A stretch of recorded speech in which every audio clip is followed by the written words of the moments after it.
variations. This is the horizontal surface.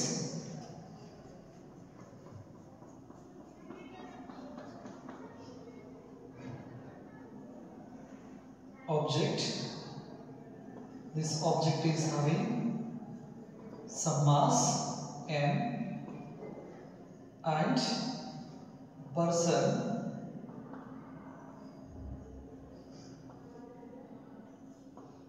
is applying a force on this object.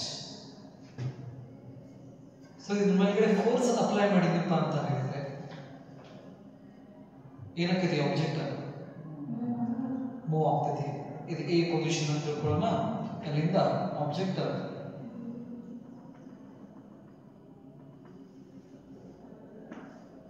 B point ಬರ್ತಿದೆ. ಇಲ್ಲಿಂದ ಇಲ್ಲಿ ಬರಬೇಕಪ್ಪ ಅಂತ ಹೇಳಿದ್ರೆ ಅದರ ಮೇಲೆ ಫೋರ್ಸ್ ಬೀಳ್ತಾ ಇದೆ, ವೆಲಾಸಿಟಿ ಇದೆ, ಎಕ್ಸಲರೇಷನ್ ಇದೆ, ಟೈಮ್ ರೈಟ್, ಡಿಸ್ಪ್ಲೇಸ್ಮೆಂಟ್ ಕೂಡ ಆಗ್ತಾ ಇದೆ. x is stands for what? Displacement. So ಒಂದು ನಿಂತಿದ್ದ ಆಬ್ಜೆಕ್ಟ್ ಅನ್ನು ನಾವು ಏನಾದರೂ ಫೋರ್ಸ್ ಹಾಕಿ ತಳ್ಳಿದೀವಪ್ಪ ಅಂತ ಹೇಳಿದ್ರೆ,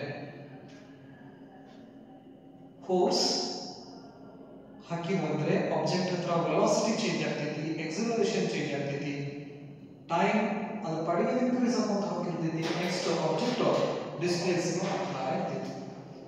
ಹಾಗಾದ್ರೆ ಈ ಫೋರ್ಸು, ಮಾಸು ಮತ್ತು ಎಕ್ಸಲರೇಷನ್, ಈಗ ನಿಂತಿದ್ದ ಆಬ್ಜೆಕ್ಟ್ ಅನ್ನು ನಾನು ದುಡಿದಪ್ಪ ಅಂತ ಹೇಳಿದ್ರೆ ಸ್ಟಾರ್ಟಿಂಗ್ ಅದರ ವೆಲಾಸಿಟಿ ಇನ್ಕ್ರೀಸ್ ಆಗುವಂತ ಹೋಗ್ತೈತಿ, ಆ ನಂತರ ಕಾನ್ಸ್ಟೆಂಟ್ ಆಗೈತಿ, ಆ ನಂತರ ಡಿಕ್ರೀಸ್ ಆಗುವಂತ ಹೋಗ್ತೈತಿ.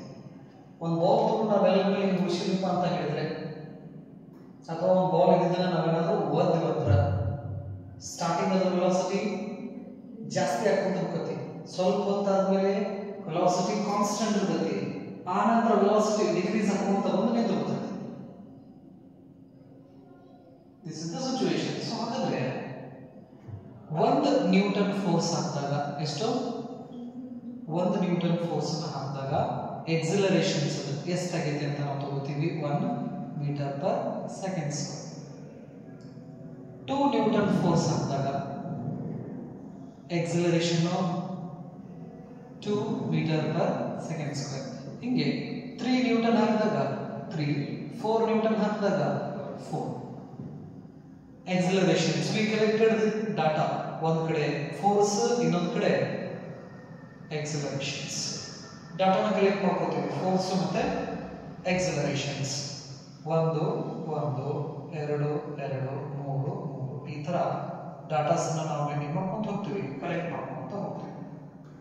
ಸೊ ಹಾಗಾದ್ರೆ ಇದರ ಸಿಚುವೇಶನ್ಸ್ ಅನ್ನ ನಾವು ಗ್ರಾಫಿಕಲಿ ಕೂಡ ಏನು ಮಾಡಬಹುದು, ರಿಪ್ರೆಸೆಂಟ್ ಮಾಡಬಹುದು. ಈ ಪೇಷಂಟ್ ಬಾಜು ಒಂದು ಮಿಷನ್ ಇಟ್ಟಿರ್ತಾರೆ, ಹೌದಾ? ಆ ಮಿಷನ್ಸ್ ಒಳಗಡೆ ಹಿಂಗೆ ವೇರಿಯೇಷನ್ಸ್ ಆಗೋ ಗ್ರಾಫ್ ಹಾಕಿರ್ತಾರೆ.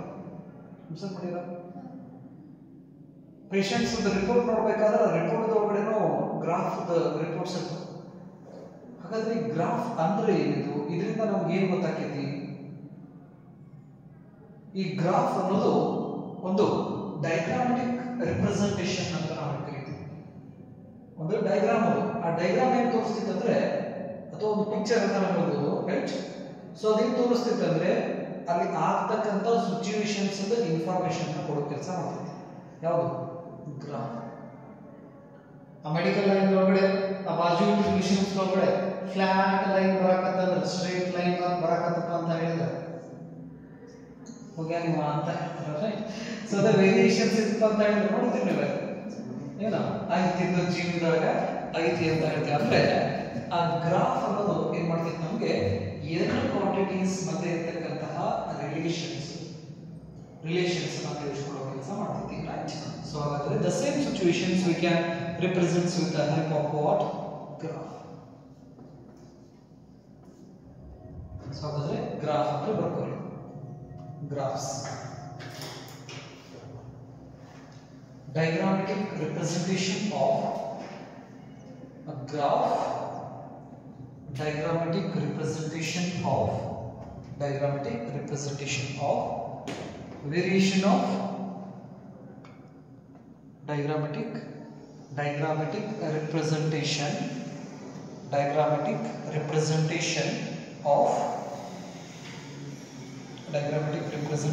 of variation of one quantity, a diagrammatic representation of variation of one quantity with respect to another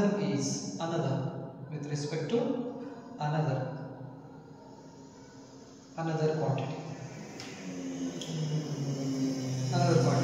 So ಈಗ ಇದ್ದಿದ್ದ ಸಿಚುವೇಶನ್ಸ್ ದಲ್ಲಿ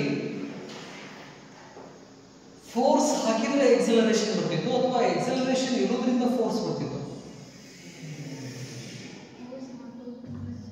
ಇದು ಆಬ್ಜೆಕ್ಟ್ ಇದ್ರದ್ದು ವೆಲಾಸಿಟಿನ ಚೇಂಜ್ ಮಾಡ್ಕೊಳ್ತಾ ಇದೆಯಲ್ಲ, ಆ ವೆಲಾಸಿಟಿನ ಚೇಂಜ್ ಮಾಡ್ಕೊಳ್ಳೋದು ಫೋರ್ಸ್ ಇಂದ ಚೇಂಜ್ ಮಾಡ್ಕೊಳ್ಳೋದಾಗ್ತಿತ್ತು ಅಥವಾ ಇದು ವೆಲಾಸಿಟಿ ಚೇಂಜ್ ಆಗೋದ್ರಿಂದ ಫೋರ್ಸ್ ಬರ್ತಿತ್ತು.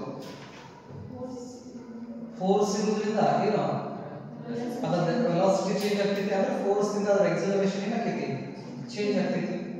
ಹಾಗಾದ್ರೆ ಫೋರ್ಸ್ ಮತ್ತು ಎಕ್ಸಲರೇಷನ್ಸ್ ನಲ್ಲಿ ಯಾವುದು ಇಂಡಿಪೆಂಡೆಂಟ್ ಯಾವುದು ಡಿಪೆಂಡೆಂಟ್? ಫೋರ್ಸ್ ಎಕ್ಸಲರೇಷನ್ ಮೇಲೆ ಡಿಪೆಂಡ್ ಆಗಿತ್ತು ಅಥವಾ ಎಕ್ಸಲರೇಷನ್ ಫೋರ್ಸ್ ಮೇಲೆ ಡಿಪೆಂಡ್ ಆಗಿತ್ತು? ಎಕ್ಸಲರೇಷನ್ ಫೋರ್ಸ್ ಮೇಲೆ ಡಿಪೆಂಡ್ ಆಗೈತಿ. ಸೊ ಹಾಗಾದ್ರೆ ಇಂಡಿಪೆಂಡೆಂಟ್ ಕ್ವಾಂಟಿಟಿ ಯಾವುದು ಈ ಸಿಚುವೇಶನ್ಸ್ ನಲ್ಲಿ? ಫೋರ್ಸ್ ಇರೋದ್ರಿಂದ ಎಕ್ಸಲರೇಷನ್ ಬರಕತ್ತೈತಿ. ನೆನಪಲ್ಲಿ ಎಕ್ಸಲರೇಷನ್ ಐತೆ ಅಂತ ಫೋರ್ಸ್ ಬರೋಂಗಿಲ್ಲ. ಸೊ ಹಾಗಾಗಿ force is which quantity? Independent quantity.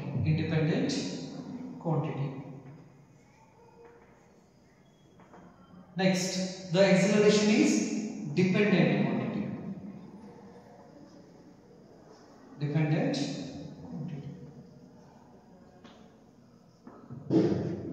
ಒಂದು ಸಿಚುವೇಶನ್ಸ್ ದಲ್ಲಿ ಇಂಡಿಪೆಂಡೆಂಟ್ ಮತ್ತು ಡಿಪೆಂಡೆಂಟ್ ಅಂತ ಕ್ವಾಂಟಿಟೀಸ್ ಇರ್ತವೆ. ಫಸ್ಟ್ ನಾವೇನ್ ಮಾಡಬೇಕು, ಆ ಸಿಚುವೇಶನ್ಸ್ ಅನ್ನ ಕರೆಕ್ಟ್ ಆಗಿ ಅರ್ಥ ಮಾಡ್ಕೋಬೇಕು. ಅರ್ಥ ಮಾಡ್ಕೊಂಡು ಅದರಲ್ಲಿ ಇಂಡಿಪೆಂಡೆಂಟ್ ಕ್ವಾಂಟಿಟೀಸ್ ಯಾವುದು, ಡಿಪೆಂಡೆಂಟ್ ಕ್ವಾಂಟಿಟೀಸ್ ಯಾವುದು ಅನ್ನೋದನ್ನ ನಾವೇನ್ ಮಾಡ್ಬೇಕು, ಹುಡುಕ್ಬೇಕು. ಇಲ್ಲಿ ಟೈಮ್ ಐತಿಲ್ಲ, ಟೈಮ್ ಫೋರ್ಸ್ ಮೇಲೆ ಎಕ್ಸಲರೇಷನ್ ಮೇಲೆ ಡಿಪೆಂಡ್ ಐತಾ? ಟೈಮ್ ಅಂದ್ರೆ ಫೋರ್ಸ್ ಹಾಕೊಂಡ ನಿಲ್ತದ, ಹಾಕಿದ್ರೆ ಫೋರ್ಸ್ ಅಂತ ನಿಲ್ತದ ಟೈಮ್. ಎಕ್ಸಲರೇಷನ್ ಇದು ಇನ್ನೂ ಎಕ್ಸಲರೇಟ್ ಆಗಿರ್ತದೆ, ನಾನು ಹಂಗೆ ಇರೋದು ಅಂತೇಳಿ ಟೈಮ್ ಏನಾದ್ರು ನಿಲ್ತಿದ್ದ? ನಿಲ್ಲೋಗಿಲ್ಲ. ಟೈಮ್ ಫೋರ್ಸ್ ಮೇಲೂ ಡಿಪೆಂಡ್ ಇಲ್ಲ, ಎಕ್ಸಲರೇಷನ್ ಮೇಲೂ ಡಿಪೆಂಡ್ ಇಲ್ಲ. ಹಾಗಾದ್ರೆ time is which quantity? Independent, ಸ್ವತಂತ್ರವಾಗಿರುತ್ತದೆ. ಅಂದ್ರೆ ಯಾರ ಮೇಲ್ಗಡೆನೂ ಡಿಪೆಂಡ್ ಆಗಿರೋದಿಲ್ಲ. ಟೈಮ್ ಯಾರ ಮೇಲೂ ಡಿಪೆಂಡ್ ಆಗಿಲ್ಲ, ನಮ್ಮ ಮೇಲೂ ಡಿಪೆಂಡ್ ಆಗಿಲ್ಲ, ನಿಮ್ಮ ಮೇಲೂ ಡಿಪೆಂಡ್ ಆಗಿಲ್ಲ. ಅದ್ರ ಪಾಡಿಗೆ ಅದೇನಾಗಿರ್ತದೆ, ಟೈಮ್ ಹಾಕಿರ್ತದೆ. ಹಿಂಗ ಒಂದು ಸಿಚುವೇಶನ್ಸ್ ನ ಕೊಟ್ಟಾಗ ಆ ಒಂದು ಸಿಚುವೇಶನ್ಸ್ ದಲ್ಲಿ ಡಿಪೆಂಡೆಂಟ್ ಕ್ವಾಂಟಿಟಿ ಮತ್ತು ಇಂಡಿಪೆಂಡೆಂಟ್ ಕ್ವಾಂಟಿಟೀಸ್ ಯಾವ್ಯಾವ ಅನ್ನೋದನ್ನ ನಾವು ಐಡೆಂಟಿಫೈ ಮಾಡಬೇಕು. ಮೊದಲನೇ ಕೆಲಸ ಏನು, ಗ್ರಾಫ್ ಅನ್ನ ನಾವು ಹಾಕಬೇಕಂದ್ರೆ ಫಸ್ಟ್ ಕೊಟ್ಟಂತಹ ಸಿಚುವೇಶನ್ಸ್ ದಲ್ಲಿ ಡಿಪೆಂಡೆಂಟ್ ಯಾವುದು, ಇಂಡಿಪೆಂಡೆಂಟ್ ಯಾವುದು ಅನ್ನೋದನ್ನ ಐಡೆಂಟಿಫಿಕೇಶನ್ ಮಾಡಬೇಕು.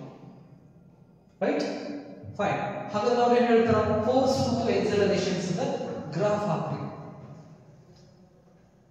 ಗ್ರಾಫ್ ಹಾಕಬೇಕಂದ್ರೆ ನಾವು ಎಕ್ಸ್ ಆಕ್ಸಿಸ್ ವೈ ಆಕ್ಸಿಸ್ ನ ಕನ್ಸಿಡರ್ ಮಾಡ್ಕೋತೀವಿ. ಬೇಸಿಕ್ ಇನ್ಫಾರ್ಮೇಶನ್ ಇದು ಗ್ರಾಫ್. ಫಸ್ಟ್ ನಾವು ಮಾಡಬೇಕಾಗಿರೋ ಕೆಲಸ ಡಿಪೆಂಡೆಂಟ್ ಕ್ವಾಂಟಿಟಿ ಮತ್ತು ಇಂಡಿಪೆಂಡೆಂಟ್ ಕ್ವಾಂಟಿಟಿನ ಚೂಸ್ ಮಾಡೋದು. ಅದಾದ ನಂತರ ಗ್ರಾಫ್ ದಲ್ಲಿ x axis, origin, y axis, x axis, y axis, origin. X axis ದಲ್ಲಿ ನಾವು ಯಾವಾಗಲೂ ಇಂಡಿಪೆಂಡೆಂಟ್ ಕ್ವಾಂಟಿಟಿನ ತಗೋಬೇಕು. ಯಾವ ಕ್ವಾಂಟಿಟಿ ಇರಬೇಕಾ? Independent quantity. ವೈ ಆಕ್ಸಿಸ್ ದಲ್ಲಿ ಡಿಪೆಂಡೆಂಟ್ ಕ್ವಾಂಟಿಟಿನ ಹಾಕಬೇಕು. Dependent quantity.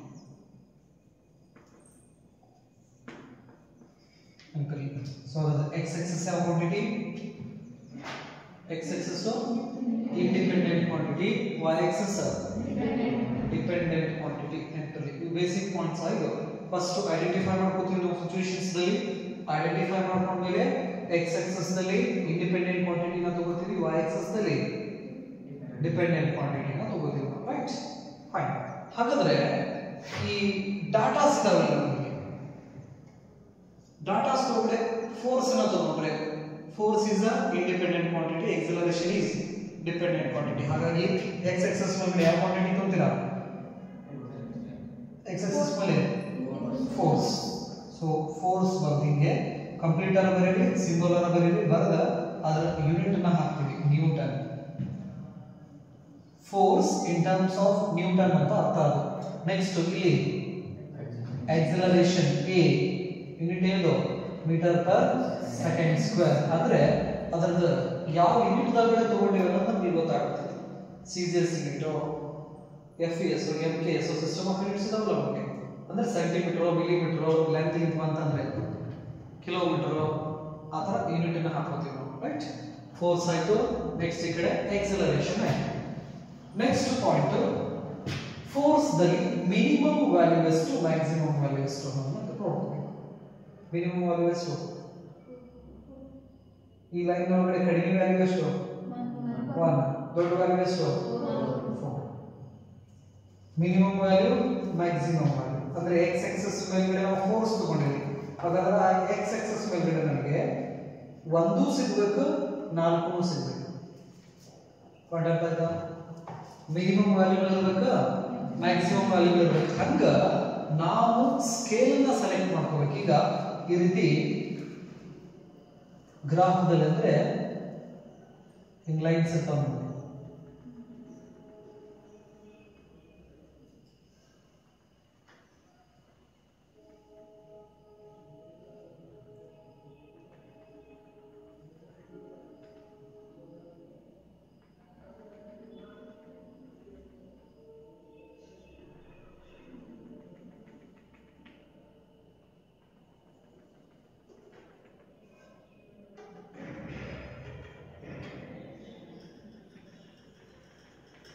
ಈ ತರ ಹಿಂಗಿದೆ, ಹೌದಾ? ಸರಿ, ಇಲ್ಲಿ ನನಗೆ ಮಿನಿಮಮ್ ವ್ಯಾಲ್ಯೂನ ಬರಬೇಕು, ಮ್ಯಾಕ್ಸಿಮಮ್ ವ್ಯಾಲ್ಯೂನ ಬರಬೇಕು. ಈಗ ನಾನು 0.5, 1, 1.5, 2, 2.5 ತಗೊಂಡ್ರೆ 0.5, 1 ಏನೋ ಸಿಗ್ತದೆ ನನಗೆ, ಬಟ್ 4 ಸಿಗೋದಿಲ್ಲ. ಹಾಗಾಗಿ ಆ ಸ್ಕೇಲ್ ನ ಯೂಸ್ ಮಾಡಕ್ ಬರೋದಿಲ್ಲ. ಸ್ಕೇಲ್ ಹಿಂಗಿರಬೇಕು, ಆ ಸ್ಕೇಲ್ ಒಳಗಡೆ ಮಿನಿಮಮ್ ವ್ಯಾಲ್ಯೂ ಬರಬೇಕು, ಮ್ಯಾಕ್ಸಿಮಮ್ ವ್ಯಾಲ್ಯೂ ಬರಬೇಕು. ನೆಕ್ಸ್ಟ್ ಒಂದೊಂದು ಸೆಂಟಿಮೀಟರ್ ಮಧ್ಯೆ ಇರತಕ್ಕಂಥ ಡಿಫರೆನ್ಸ್ ಕೂಡ ಸೇಮ್ ಆಗಿರಬೇಕು. ಏನೋ ಈಗ ನೋಡ್ರಿ, 0.5, 1, 1.5 ತಗೊಂಡ್ರೆ 0.5 ಮೈನಸ್ 0 ಅಂದ್ರೆ 0.5 ಅಲ್ಲ, 1 ಮೈನಸ್ 0.5 ಅಂದ್ರೆ ಇದ್ರದ್ದು ಮಧ್ಯೆ ಇರ್ತಕ್ಕಂಥ ಡಿಫರೆನ್ಸ್ 0.5, ಇದ್ರ ಮಧ್ಯೆ ಇರ್ತಕ್ಕಂಥ ಡಿಫರೆನ್ಸ್ 0.5. ನೆಕ್ಸ್ಟ್ 1.5 ಮೈನಸ್ 1, 0.5 ಹೋಗಿಲ್ಲ. ಈ ತರ ಡಿಫರೆನ್ಸ್ ಏನಿರಬೇಕು, ಸೇಮ್ ಇರಬೇಕು. ಹಂಗ ಸ್ಕೇಲ್ ಅನ್ನ ನಾವು ಏನ್ ಮಾಡ್ತೀವಿ, ಸೆಲೆಕ್ಟ್ ಮಾಡ್ಕೊತೀವಿ. ಯಾವುದು? ಈ ನಾರ್ಮಲ್ ಗ್ರಾಫಿಕ್. Right, fine. ಹಾಗಾದ್ರೆ ಈಗ ನಾನು 0.5, 1, 1.5, 2, 2.5. ಸೊ ಹಾಗಾದ್ರೆ ನನಗೆ 1 ಸಿಗ್ತದೆ, ಬಟ್ 4 ಸಿಗೋಗಿಲ್ಲ. ಹಾಗಾಗಿ ಈ ಸ್ಕೇಲ್ ಏನಾಗೋದಿಲ್ಲ, ಸೂಟ್ ಆಗೋದಿಲ್ಲ. ನೆಕ್ಸ್ಟ್ 1, 2, 3, 4, 5. ಸೊ ಹಾಗಾದ್ರೆ ಈ ಸ್ಕೇಲ್ ಕೂಡ ನೋಡ್ರಿ, ಮಿನಿಮಮ್ ವ್ಯಾಲ್ಯೂ ಐತಿ, ಮ್ಯಾಕ್ಸಿಮಮ್ ವ್ಯಾಲ್ಯೂ ಐತಿ, ಹೌದಾ? ಮಿನಿಮಮ್ ವ್ಯಾಲ್ಯೂ ಐತಿ, ಮ್ಯಾಕ್ಸಿಮಮ್ ವ್ಯಾಲ್ಯೂ ಐತಿ. ಹಾಗಾದ್ರೆ ಈ ಸ್ಕೇಲ್ ಸುಡೇಬಲ್ಲ. ಎಕ್ಸ್ ಆಕ್ಸಿಸ್ ಈ ಕಡೆ ಸ್ಕೇಲ್ ಅಂತ ಹಾಕೋಬೇಕು. ಗ್ರಾಫ್ ಹಾಕಿದ ಮೇಲೆ ಇದನ್ನ ಬರೆಯೋದು ಬಹಳ ಇಂಪಾರ್ಟೆಂಟ್. ಯಾವ axis? X axis. X axis is equal to 1 centimetre ತಗೊಂಡು ನಾವು ಇಲ್ಲಿಂದ ಇಲ್ಲಿಗೆ, ಹೌದಾ? ಹಾಗಾದ್ರೆ 1 ಸೆಂಟಿಮೀಟರ್ ಇಸ್ ಈಕ್ವಲ್ ಟು ಎಷ್ಟು ಡಿಫರೆನ್ಸ್ ಇದೆ ಇವ್ರ ಮಧ್ಯೆ? ಇಲ್ಲಿ ನೋಡ್ರಿ, ಈಗ 1 ಮೈನಸ್ 0, 2 ಮೈನಸ್ 1, 3 ಮೈನಸ್ 2, ಡಿಫರೆನ್ಸ್ ಎಷ್ಟಿದೆ ಅದನ್ನ ಬರೀಬೇಕು. 1 ಸೆಂಟಿಮೀಟರ್ ಈಕ್ವಲ್ ಟು 1 ಡಿಫರೆನ್ಸ್ ಇರೋದು. ಯೂನಿಟ್ ಏನು? Force Newton. ಹಾಗಾಗಿ ಇಲ್ಲಿ 1 ಸೆಂಟಿಮೀಟರ್ ಅಂದ್ರೆ 1 ನ್ಯೂಟನ್ ಅಂತ ಹೇಳ್ತೀವಿ. ಇದು x ಆಕ್ಸಿಸ್ ಮೇಲ್ಗಡೆ ಸ್ಕೇಲಿಂಗ್ ಆಗಿದೆ. ನೆಕ್ಸ್ಟ್ y ಆಕ್ಸಿಸ್ ಅಲ್ಲಿ ಯಾವ ಕ್ವಾಂಟಿಟಿ ಇದೆ? ಯಾವ ಕ್ವಾಂಟಿಟಿ ಇದೆ? ಡಿಪೆಂಡೆಂಟ್. ಯಾವುದು ನೋಡಿ ನಾವು ಇಲ್ಲಿ ಎಕ್ಸಲರೇಷನ್ಸ್. ಹಾಗಾದ್ರೆ ಎಕ್ಸಲರೇಷನ್ಸ್ ಅಲ್ಲಿ minimum value maximum value minimum ಎಷ್ಟು ಮ್ಯಾಕ್ಸಿಮಮ್ ಎಷ್ಟು 4. ಸೊ ಹಾಗಾಗಿ ಇಲ್ಲಿ ಎಂದು ಉತ್ತರ 1 2 3 4. ಇವಾಗ ಸ್ಕೇಲಿಂಗ್ ಬರೀತೀರಾ y axis is equal to 1 centimetre ಎಷ್ಟು ಹೊಂದಿರ 1 metre per second square 1 metre per second square. ಅಲ್ಲಿ ಏನೂ ಇರಲಿಲ್ಲಪ್ಪ ಅಂತ ಹೇಳಿದ್ರೆ ನಾವು ಏನು ಮಾಡ್ಬಿಡ್ತೀವಿ ಅವಾಗ ಯೂನಿಟ್ ಅಂತ ತಗೊಳ್ತೀವಿ. 1 ಸೆಂಟಿಮೀಟರ್ equal to 1 ಯೂನಿಟ್, ಈ ಕಡೆ 1 ಸೆಂಟಿಮೀಟರ್ equal to 1 ಯೂನಿಟ್ ಅಂತ ಕರೀತೀವಿ. ಬಟ್ ಅಲ್ಲಿ ಕ್ವಾಂಟಿಟಿ ಇರೋದ್ರಿಂದ ಕ್ವಾಂಟಿಟಿ ಯೂನಿಟ್ ಗೊತ್ತಿತ್ತಪ್ಪ ಅಂತ ಹೇಳಿದ್ರೆ ನಾವು ಅದು ಯೂನಿಟ್ ಅನ್ನು ಬರೀತೀವಿ. ಈ ತರ ಸ್ಕೇಲಿಂಗ್ ಫಸ್ಟ್ ಡಾಟಾಸ್ ಕಲೆಕ್ಟ್ ಮಾಡಿದ ಮೇಲೆ ಅದ್ರಾಗ ಇಂಡಿಪೆಂಡೆಂಟ್ ಡಿಪೆಂಡೆಂಟ್ ಹೌದಾ. ನೆಕ್ಸ್ಟ್ ಇಂಡಿಪೆಂಡೆಂಟ್ ಎಲ್ಲಿ ತಗೋಬೇಕಾ? x ಆಕ್ಸಿಸ್ ಮೇಲೆ ಇಂಡಿಪೆಂಡೆಂಟ್, ಡಿಪೆಂಡೆಂಟ್ y ಆಕ್ಸಿಸ್ ಮೇಲೆ. ಆ ನಂತರ ಸ್ಕೇಲ್ ಅನ್ನು ಸೆಲೆಕ್ಟ್ ಮಾಡ್ಕೊಳ್ಳಿ. ಸ್ಕೇಲ್ ಅಲ್ಲಿ ಮಿನಿಮಮ್ ವ್ಯಾಲ್ಯೂ ಇರಬೇಕಾ ಮ್ಯಾಕ್ಸಿಮಮ್ ವ್ಯಾಲ್ಯೂ ಇರಬೇಕು. Point clear? ಇಷ್ಟನ್ನ ಫಸ್ಟ್ ಏನಪ್ಪಾ ಅಂತ ಹೇಳಿದ್ರೆ ನಾವು ಸೆಟ್ ಮಾಡಿ ಹೋಗ್ಬೇಕು. these are the basic steps, right? Draw ಮಾಡ್ಕೊಳ್ಳಿ.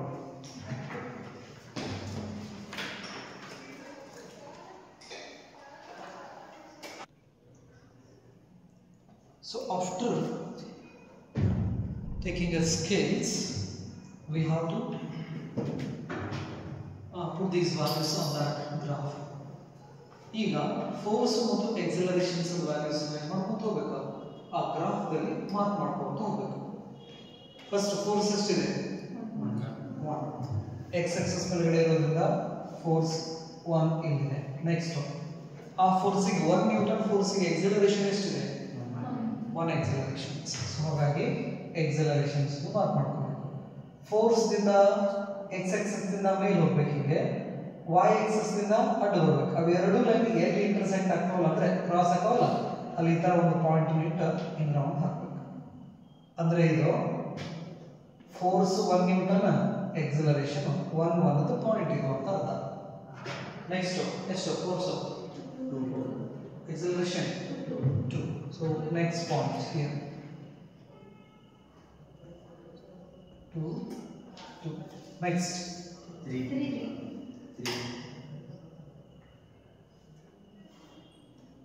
next 4. ಈ ರೀತಿ ಪಾಯಿಂಟ್ಸ್ ನಾವು ಏನು ಮಾಡ್ತೀವಿ? ಲೊಕೇಟ್ ಮಾಡ್ತೀವಿ ಗ್ರಾಫ್ ಎಕ್ಸ್ ಆಕ್ಸಿಸ್ ಮತ್ತೆ y ಆಕ್ಸಿಸ್. ಒರಿಜಿನ್ ಇಂದ ನಾವು ಇವನ್ನ ಜಾಯಿನ್ ಮಾಡಿ ಸ್ಟಾರ್ಟ್ ಮಾಡ್ತೀವಿ. ಯಾಕಂದ್ರೆ ಒರಿಜಿನ್ ಅಂದ್ರೆ the force is 0, acceleration is 0 ಅಂದ್ರೆ ಆಬ್ಜೆಕ್ಟ್ ಇಸ್ ಎಟ್ ರೆಸ್ಟ್.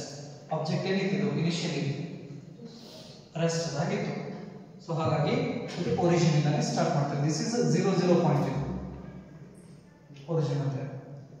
ಈಗ ಇವನಷ್ಟು ಪಾಯಿಂಟ್ಸ್ ನಾವು ಜಾಯಿನ್ ಮಾಡಿದ್ರೆ so this is the curve between a force and acceleration. Force ಮತ್ತು ಎಕ್ಸಲರೇಷನ್ ಮಧ್ಯೆ ಇರತಕ್ಕಂತಹ ರಿಲೇಷನ್ ಅನ್ನ ತಿಳಿಸ್ತಕ್ಕಂಥ ಕೆಲಸ ಮಾಡ್ತೀವಿ. ಹಾಗಾದ್ರೆ ಈ ಗ್ರಾಫ್ ನೋಡಿದ್ರೆ ಏನು ಅನಿಸ್ತದೆ ನೋಡ್ರಿ, ಹೆಂಗೆ ಫೋರ್ಸ್ ಇನ್ಕ್ರೀಸ್ ಆಗುತ್ತಾ ಹೋಗಿತ್ತಲ್ಲ ಹಾಗೆ ಎಕ್ಸಲರೇಷನ್ ಕೂಡ ಇನ್ಕ್ರೀಸ್ ಆಗುತ್ತಾ ಹೋಗಿದ್ವಿ, ರೈಟ್? ಅದೇ ಎಕ್ಸಲರೇಷನ್ ಡಿಕ್ರೀಸ್ ಆಗಿತ್ತು ಅಂದ್ರೆ ಕರ್ವ್ ಹಿಂಗೆ ಇಳಿತೈತಿ. ಹೆಂಗೆ ಫೋರ್ಸ್ ಡಿಕ್ರೀಸ್ ಆಗ್ತಾ ಬರ್ತೈತಿ ಅಥವಾ ಫೋರ್ಸ್ ಅನ್ನ ನಾವು ಕಡಿಮೆ ಮಾಡಿದ್ವಿ ಅಂತ ಹೇಳಿದ್ರೆ ಇದು ಆಟೋಮೆಟಿಕ್ ಏನಾಗ್ತಾ ಬರ್ತೈತಿ, ಎಕ್ಸಲರೇಷನ್ ಡಿಕ್ರೀಸ್ ಆಗ್ತಾ ಬರ್ತೈತಿ. ಈ ತರ ನಾವು ಗ್ರಾಫಿಕಲ್ ರಿಪ್ರೆಸೆಂಟೇಷನ್ಸ್ ಅನ್ನ ಕೊಡ್ತೀವಿ. ಸಿಚುವೇಶನ್ ಇದೆ, ಇದ ಸಿಚುವೇಶನ್, ಬಟ್ ಈ ಸಿಚುವೇಶನ್ಸ್ ಅನ್ನ ನಾವು ಗ್ರಾಫ್ ಲೆಕ್ಕದಲ್ಲಿ ತೋರಿಸಕತ್ತೀವಿ. ಆಬ್ಜೆಕ್ಟ್ ಅನ್ನ ದೂಡುದು, ಅದು ಎಕ್ಸಲರೇಟ್ ಆಗೋದು ಸಿಚುವೇಶನ್ ಇದು. ಬಟ್ ಈ ಸಿಚುವೇಶನ್ಸ್ ನಾ ಏನ್ ಮಾಡ್ತೀವಿ, ನಾವು ಗ್ರಾಫಿಕಲಿ ಈ ರೀತಿ ತೋರಿಸ್ತೀವಿ. ಹಾಗಾದ್ರೆ ಈ ಗ್ರಾಫ್ ನ ನಾವು ನೋಡಿದ್ವಪ್ಪ ಅಂತ ಹೇಳಿದ್ರೆ ಇದ್ರ ಒಳಗಡೆ ಈ ಸಿಚುವೇಶನ್ಸ್ ಏನಾಗತ್ತೈತಿ ಅನ್ನೋದನ್ನ ನಾವೇನ್ ಮಾಡ್ಬೋದು ಹೇಳ್ಬೋದು. ಈ ಗ್ರಾಫ್ ನೋಡಿ ಏನ್ ಹೇಳ್ತೀವಿ, ಸಿಚುವೇಶನ್ ಏನಪ್ಪಾ ಅಂದ್ರೆ ಫೋರ್ಸ್ ನಾವು ಇನ್ಕ್ರೀಸ್ ಮಾಡ್ಕೊಂತ ಹೊಂಟಾನ ಅದರ ತಕ್ಕ ಎಕ್ಸಲರೇಷನ್ ಕೂಡ ಬಾಡಿ ಆಗಾಕತ್ತೈತಿ. ಈ ಗ್ರಾಫ್ ನ ಒಂದು 10 ವರ್ಷ ಬಿಟ್ಟು ಹೋಗಿ ಹಿಡಿದ್ರು ಹೇಳೋದು ಏನು ಹೇಳ್ತಾರೆ ಅವಾಗ ಫೋರ್ಸ್ ಅಪ್ಲೈ ಮಾಡಕತ್ತಾನ ಫೋರ್ಸ್ ಹೆಂಗೆ ಇನ್ಕ್ರೀಸ್ ಮಾಡಕತ್ತಾನಲ್ಲ ಹಂಗ ಎಕ್ಸಲರೇಟ್ ಆಗಾಕತ್ತೈತಿ ಇನ್ನೂ ಒಂದು 10 ವರ್ಷ ಬಿಟ್ಟು ಇದ ಗ್ರಾಫ್ ಅಷ್ಟು ತಗೊಂಡೋಗಿ ಅವ್ರು ಮುಂದೆ ಹಿಡಿದ್ರೆ ಅಥವಾ ನೀವು ಮುಂದೆ ತಗೊಂಬಂದು ಹಿಡಿದ್ರೆ ನೀವೇನು ಹೇಳ್ತೀರಾ ಫೋರ್ಸ್ ಇನ್ಕ್ರೀಸ್ ಮಾಡ್ಕೊಂತ ಹೊಂಟನ ಎಕ್ಸಲರೇಷನ್ ಕೂಡ ಇನ್ಕ್ರೀಸ್ ಆಗುವಂತ ಹೊಂಟತಿ ಅಂತ ಹೇಳ್ತೀವಿ ಅಂದ್ರೆ ಈ ಗ್ರಾಫ್ನ ನಾವು ಎಷ್ಟು ವರ್ಷ ಬಿಟ್ಟು ನೋಡಿದ್ರು ಕೂಡ ಸಿಚುವೇಶನ್ಸ್ ನಾವು ನೋಡ್ಬೋದು ಹೇಳ್ಬೋದು ಅಲ್ಲಿ ಏನಾಗಕತ್ತೈತಿ ಅಂತ ಹಾಗಾಗಿ ಹಿಂದಿನ ಕಾಲದಾಗ ಏನು ಮಾಡ್ತಿದ್ರ ಡೈಗ್ರಾಮ್ ಬಿಡಿಸಿ ಇರ್ತಿದ್ರು ಎಲ್ಲಿ ಕಲ್ಲಿನ ಮೇಲೆ ತಾಮ್ರದ ಮೇಲೆ ತಾಮ್ರ ಲಿಪಿ ಕೇಳಿರಲಿಲ್ಲ ತಾಮ್ರದ ಮೇಲೆ ಬರೀದು ಕೇಳಿರ ಚಿತ್ರ ತೆಗೆದು ಕಲ್ಲಿನ ಮೇಲೆ ಬರೀದು ಕಲ್ಲಿನ ಮೇಲೆ ಚಿತ್ರ ತೆಗೆದು ಅವನ್ನೆಲ್ಲ ಎದಕ್ಕೆ ಮಾಡ್ತಿದ್ರಪ್ಪ ಅಂತ ಹೇಳಿದ್ರೆ ಈಗೆಲ್ಲ ನಾವು ನೋಡ್ತೀವಿ ಎಲ್ಲಿ ಬೇಲೂರು ಹಳೆಬೀಡು ನೋಡಿಲ್ಲ ಅದ್ರ ಮೇಲ್ಗಡೆ ಎಲ್ಲ ಕೆತ್ತಿರ್ತಾರ ಅವೆಲ್ಲ ಎಲ್ಲಿಗೂ ಆಗಿನ ಕಾಲದಾಗ ಏನಿರ್ತಿದ್ವಲ್ಲ ಅವನ್ನೆಲ್ಲ ನೋಡಿ ಅವನ್ನ ಏನ್ ಮಾಡ್ತಿದ್ರು ಕೆತ್ತಿದ್ರು ಈಗ ನಮಗ ಅವಾಗಿನ ಕಾಲದಾಗ ಹೆಂಗಿತ್ತು ವೈಭವ ಅನ್ನೋದನ್ನ ಅವು ತಿಳಿಸ್ಕೊಡ್ತಾವ ನಮಗೆ ಹಂಪಿ ಹಳೆ ಟೆಂಪಲ್ಸ್ ಏನ್ ಹೋದಂದ್ರೆ ಅದ್ರ ಕಂಬದ ಮೇಲೆ ಆಗಲಿ ಮೇಲೆ ರೂಪ್ ಮೇಲ್ಗಡೆ ಗಾಡಿ ಮೇಲ್ಗಡೆ ಹೊರಗೆ ಸುತ್ತಾದ್ರು ಏನ್ ಮಾಡಿರ್ತಾರ ಕೆತ್ತಿರ್ತಾರ ಅವೆಲ್ಲ ಏನು ಹಂಗ ಅವ್ರ ಮನಸ್ಸಿಗೆ ಬಿಟ್ಟಿದ್ದಲ್ಲ ಆಗಿನ ಕಾಲದೊಳಗಡೆ ಏನು ವೈಭವ ಇತ್ತಲ್ಲ ಅವನ್ನೆಲ್ಲವೂ ಅದ್ರ ಒಳಗಡೆ ತೋರ್ಸಾರ ಅಂತೇಳಿ ಅವು ಇನ್ನೊಂದು 100 ವರ್ಷ ಹೋದ್ರು ಅದನ್ನ ನೋಡಿದ ತಕ್ಷಣ ಅವಾಗ ಅಷ್ಟು ಸಮೃದ್ಧವಾಗಿದ್ದ ಯುದ್ಧ ಹೆಂಗಾದವು ಯಾರ ಬಿಡುವುದು ಅವೆಲ್ಲ ಚಿತ್ರ ಬಿಡಿಸಿರ್ತಾವ ಹಂಗೆ ಇದೆ ಗ್ರಾಫ್ ಅನ್ನೋದು ಸಿಚುವೇಶನ್ಸ್ ಬಗ್ಗೆ ನಮ್ಗೆ ತಿಳಿಸೋ ಕೆಲಸ ಮಾಡ್ತೈತಿ ಈ ಗ್ರಾಫ್ ಹಾಕೋ ಉದ್ದೇಶ ಏನಪ್ಪ ಅಂತ ಹೇಳಿದ್ರೆ ನೀವೀಗ ಒಂದು ಎಕ್ಸ್ಪೆರಿಮೆಂಟ್ ಮಾಡಿರ ಹೌದಾ ಎಕ್ಸ್ಪೆರಿಮೆಂಟ್ ಮಾಡಿ ಡಾಟಾಸ್ ತಗೊಂಡು ಗ್ರಾಫ್ ಹಾಕಿ ಬಂದು ತೋರ್ಸಾಕತ್ತೀರ ಟೀಚರ್ ಹತ್ರ ಬಂದು ತೋರಿಸಿದ್ರೆ ಆ ಟೀಚರ್ ನೀವು ಮಾಡಾಕತ್ತಿರೋದು ಸಿಚುವೇಶನ್ ನೋಡಿರಂಗಿಲ್ಲ ಗ್ರಾಫ್ ಅಷ್ಟೇ ನೋಡ್ತಾರ ಹಾಗಾದ್ರೆ ಆ ಗ್ರಾಫ್ ದಿಂದ ನೀವು ಕರೆಕ್ಟ್ ಮಾಡಿರೋ ಇಲ್ಲೋ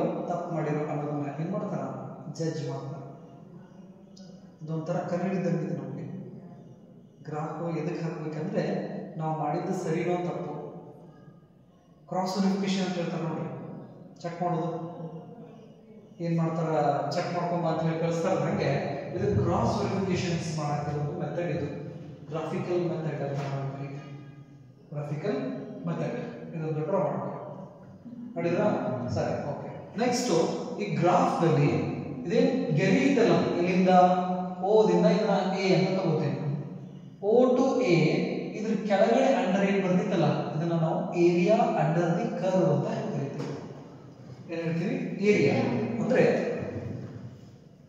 ಈ ತರ ಗ್ರಾಫ್ ಇದೆ ನಮಗೆ ಹೌದಾ ಈ ಗ್ರಾಫ್ ಕೆಳಗಡೆ ಏನ್ ಬರ್ತಿತ್ತಲ್ಲ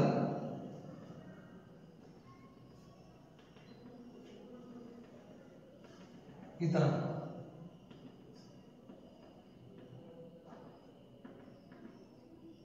ಇದೇನಿದು ಏರಿಯಾ ಅಂತ ನಾವು ಕರೀತೀವಿ ಸೊ ಇದು ಟ್ರಯಾಂಗಲ್ ಶೇಪ್ ಇರೋದ್ರಿಂದ area of the triangle is ಈ ತರ ಇದೆ ಒಂದು ಟ್ರಯಾಂಗಲ್ ಹಾಕತ್ತಲ್ಲ ಇದು ಸೊ ಹಾಗಾದ್ರೆ area of triangle is equal to half base into height ಅಲ್ಲ ಏರಿಯಾ ಆಫ್ ಟ್ರಯಾಂಗಲ್ ಇದು ಏರಿಯಾ ಇನ್ನು ನಾವು ಸ್ಲೋಪ್ ಅಂತ ತಗೊಂಡು ಬಂದ್ರೆ ಸ್ಲೋಪ್ ಅಂದ್ರೆ this makes an angle theta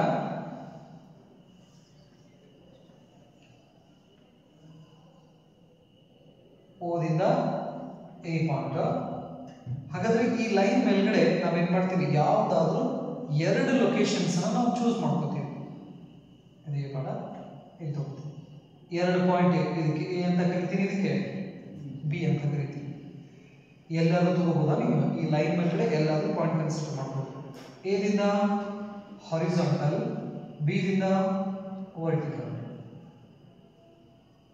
horizontal vertical ಇವೆರಡು ಪಾಯಿಂಟ್ ಇಲ್ಲಿ ಮೀಟ್ ಆಗ್ತಿದೆ ಇದಕ್ಕೆ ಸಿ ಅಂತ ಹೆಸರು ಕೊಡ್ರಿ ಈ ಹಾರಿಜಾಂಟಲ್ ಲೈನ್ ಜೊತೆ ಈ A B curve angle theta formation ಮಾಡಿದ್ರೆ ಥೀಟಾಗೆ ಅಪೋಸಿಟ್ ಇರೋದು ಬಿ ಸಿ ಏನಾಗ್ತೈತಿ ಅಪೋಸಿಟ್ ಸೈಡ್ ಆಗ್ತೈತಿ, ಎ ಸಿ ಅಡ್ಜಸೆಂಟ್ ಸೈಡ್ ಆಗ್ತೈತಿ, ಎ ಬಿ ಹೈಪೋಟೆನಸ್ ಆಗ್ತೈತಿ.